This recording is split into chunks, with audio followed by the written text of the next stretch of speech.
est à but récréatif. Elle est là pour vous faire découvrir une pratique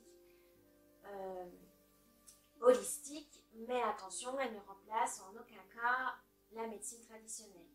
Si vous avez envie d'approfondir le sujet, parce que je ne vais pas pouvoir rentrer dans trop de détails, sinon la vidéo va durer des heures, n'hésitez pas à chercher sur internet, dans les livres, auprès des praticiens de Reiki pour avoir des renseignements, évidemment. N'hésitez pas à chercher, ceci est très important. Je vous souhaite un bon visionnage. Le Reiki est une technique qui a également ses principes. C'est Mikao Usui, donc le fondateur, qui s'est inspiré des poèmes de l'empereur Meiji pour formuler les principes du Reiki. Alors ils sont là pour se motiver, pour enlever ses mauvaises habitudes, pour devenir responsable de ses actes et d'assumer les conséquences, de contribuer à prendre soin de nous-mêmes, des autres et de son environnement et de notre environnement. Car si on s'aime soi-même, on aime les autres et on aime le tout. C'est vrai. Ils permettent de rester humble et de se sentir bien mentalement et physiquement. Comme je le disais précédemment, le Reiki serait plus efficace si on le pratique au quotidien. Ces principes, si on les récite tous les jours, ça va vraiment s'imprégner en nous, ça va s'ancrer en nous, ça va nous aider à affronter la dureté de la vie. Et ils permettent donc d'approfondir nos connaissances sur le Reiki. Suivant notre routine, notre travail, nos soucis, nos petits bobos du quotidien, on a tendance à ne pas profiter de l'instant présent car notre esprit est toujours dans l'anticipation, il est toujours dans la vision du futur. On se projette tout le temps dans l'après et alors on ne profite pas du maintenant. Ce qui peut créer un déséquilibre, une angoisse, du stress, de l'anxiété, car on est complètement déconnecté de la réalité quelque part parce que on fait toujours pour ce soir, pour demain, pour l'année prochaine, etc. Donc on a, comme on dirait, une déconnexion voilà, de la vie. On a une déconnexion avec la nature, on a une déconnexion avec nos proches parce qu'on ne les écoute plus, on ne prend plus le temps. Voilà, le temps, on a l'impression que le temps nous échappe. Et le Reiki est là justement pour vous rappeler, stop, pose-toi 2 minutes, profite de l'instant présent, car au final la vie est très courte et si on fait que de courir, eh ben, on passe à côté de beaucoup de choses. Les principes du Reiki nous rappellent que l'instant présent est très important, voire essentiel pour la pratique du Reiki, mais aussi pour tous les aspects de notre vie. C'est pour ça que ces principes commencent toujours par les mots « rien qu'aujourd'hui » ou « juste pour aujourd'hui ».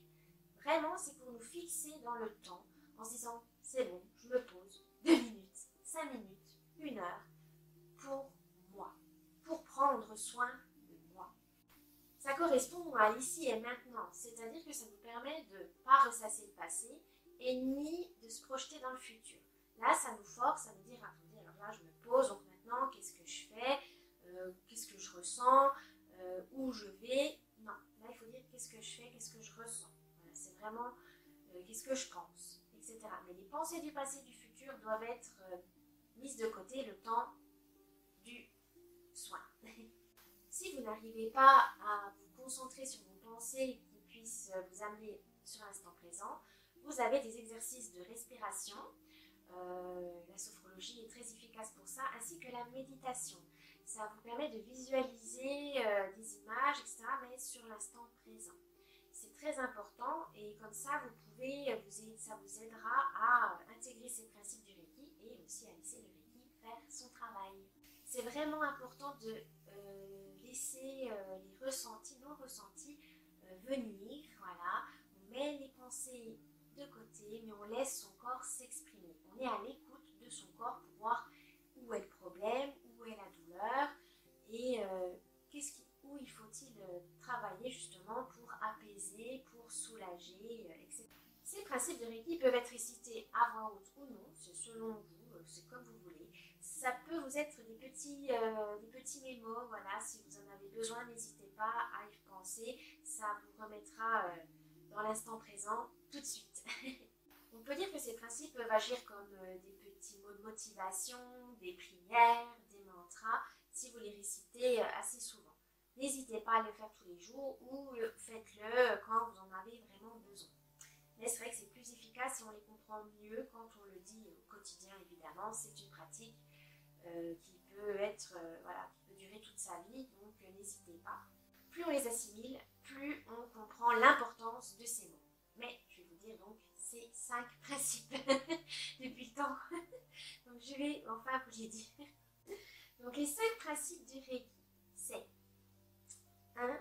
Juste pour aujourd'hui, ne te mets pas en colère. Juste pour aujourd'hui, ne te fais pas de soucis. Juste pour aujourd'hui, montre de la gratitude à tes parents, tes enseignants et tes aînés. Juste pour aujourd'hui, vis honnêtement. Juste pour aujourd'hui, respecte, sois bienveillant envers tout ce qui vit. Simple et en même temps compliqué. Mais c'est pour ça que nous allons voir un par un ces principes pour mieux les comprendre. Et peut-être que ça vous aidera à régler des petits problèmes de votre vie, à vous ouvrir aux autres, à prendre du recul sur certaines situations. Ça peut vraiment vous aider. Donc, c'est parti. Maintenant, nous allons passer au 4e principe du Reiki qui est juste pour aujourd'hui, vis honnêtement. Pour vivre de manière bénéfique pour nous-mêmes et pour les autres, l'humilité, l'honnêteté sont des éléments essentiels pour pouvoir y parvenir. Ils expriment l'amour, la compassion, la douceur, le respect, mais tout en posant ses limites, tout en mettant une distance entre ce qui est bien pour vous et ce qui est bien pour les autres. Ça peut être très difficile, mais on y arrive avec de la patience et de la persévérance. Être honnête apporte une liberté, car tout simplement, vous n'avez pas la culpabilité qui vous ronge. Ça vous permet de vivre en votre âme et conscience. Vous assumez les actes que vous faites. Vous assumez aussi les conséquences de ces actes, sans pour autant avoir de la culpabilité, de la peur, de la colère. C'est vraiment vivre honnêtement. C'est vraiment se libérer, être soi-même, tout en veillant sur les autres. Voilà, c'est ma liberté, mais elle n'empiète pas sur la liberté de mes proches ou de mes semblables. On l'oublie, mais c'est très important. C'est une valeur qui est malheureusement un peu malmenée par notre société, où il faut toujours faire de profit, toujours plus de productivité, et malheureusement l'honnêteté passe souvent à côté. Mais on peut y travailler dessus. Être honnête envers soi-même, c'est aussi connaître ses convictions, ses valeurs, les renforcer et les assumer. S'accepter tel que l'on est, aussi accepter ses qualités et ses défauts, mais de manière plus lucide, de manière réaliste. C'est être en vérité, c'est se sentir vraiment bien. C'est vraiment la première chose. C'est vraiment une des choses qui vous permettent d'atteindre une sérénité, une paix intérieure. Être fidèle à soi-même pour ne pas se déraciner de la réalité, pour ne pas se mettre des masques, pour vivre dans une société, même si elle ne nous correspond pas trop, essayer de s'adapter, mais que ça puisse nous s'adapter pour nous-mêmes. Être authentique, c'est vraiment important, surtout dans le travail. Si on arrive, évidemment, malheureusement, on ne peut pas tous exercer un travail qui nous passionne ou qui correspond à nos valeurs, mais si vous y arrivez, si vous avez atteint cette quête, on va dire, donc de trouver un travail qui respecte vos valeurs et vos convictions, vous allez ressentir qu'il y ait du sens. Votre vie aura un sens particulier, vous serez plus militant, vous pourrez être plus motivé, la passion pourra venir aussi. Donc c'est vrai qu'être authentique, c'est vraiment quelque chose de puissant. C'est quelque chose qui vous soulève, qui vous fait déplacer des montagnes car vous adorez ça.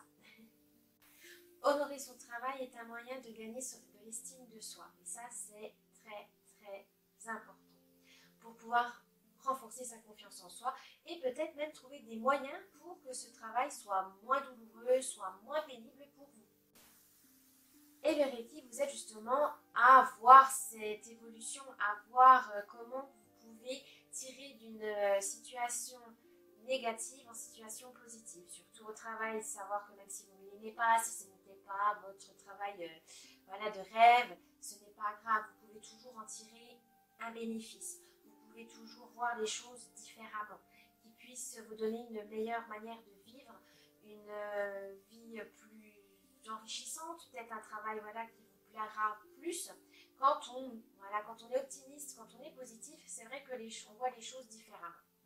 Le Reiki vous encourage à voir les changements nécessaires pour que ce travail soit moins pénible pour vous, qu'il soit un peu plus enrichissant.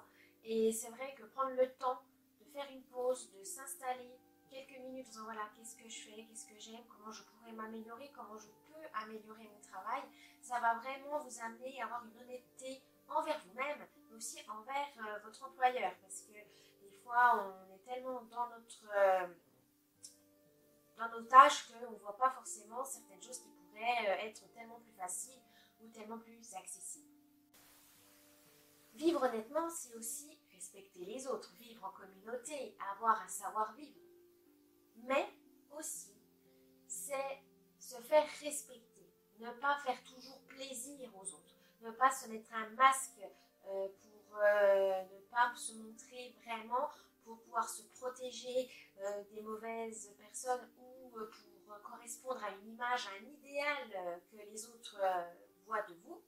Ça, ce n'est vraiment pas bon. Vivre honnêtement, c'est vraiment être authentique, se montrer tel que l'on est, sans blesser les autres évidemment, sans blesser vous-même, car vous serez plus serein et les autres le verront. Vous rayonnerez et ça, c'est vraiment magique. Se faire respecter, c'est poser ses limites, dire non, mais sans culpabilité. Et ça, c'est vraiment libérateur, car on ne peut pas plaire à tout le monde, on ne peut pas satisfaire tous les besoins des autres. Surtout, ne culpabilisez pas parce que vous n'avez pas pu aider un ami tout de suite. On ne peut pas satisfaire tout le monde, on ne peut pas plaire à tout le monde. Même si on a toujours cette envie de plaire parce qu'on a vraiment peur d'être rejeté, on a peur de l'abandon, mais ne vous inquiétez pas, justement, être honnête, ça vous permet de faire le tri. Voilà, de voir les bonnes personnes qui resteront vers vous et les mauvaises personnes qui s'écarteront de votre chemin parce que voilà, vous avez posé vos limites, ça ne vous plaît pas.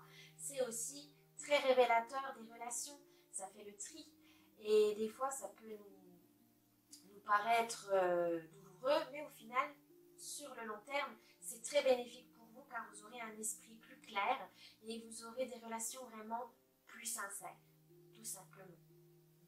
J'espère que cette vidéo vous a plu. N'oubliez pas le petit pouce bleu, la cloche et de vous abonner. Si vous avez trouvé encore quelque chose à ajouter, n'hésitez pas à faire un petit commentaire. Et je vous dis à la prochaine. Bye bye.